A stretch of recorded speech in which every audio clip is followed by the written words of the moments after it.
व्यंकटेश्वरम देवस्थानच्या वतीनं 1ली ते 5वीच्या विद्यार्थ्यांना शैक्षणिक साहित्याचं वाटप करण्यात आलंय।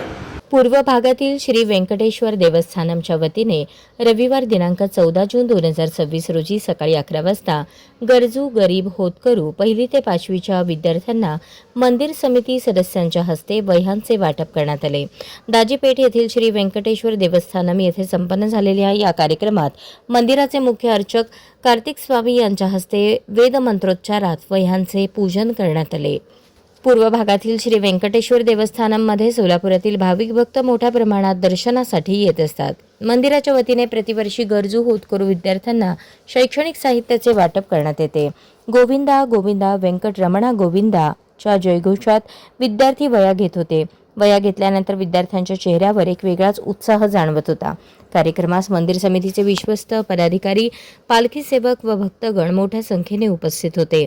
आज रोजी जवळजवळ 1200 विद्यार्थ्यांना शैक्षणिक साहित्याचे वाटप करण्यात आले। यावेळी पूर्व भागातील विद्यार्थी, पालक, भक्तगण मोठ्या संख्येने उपस्थित होते।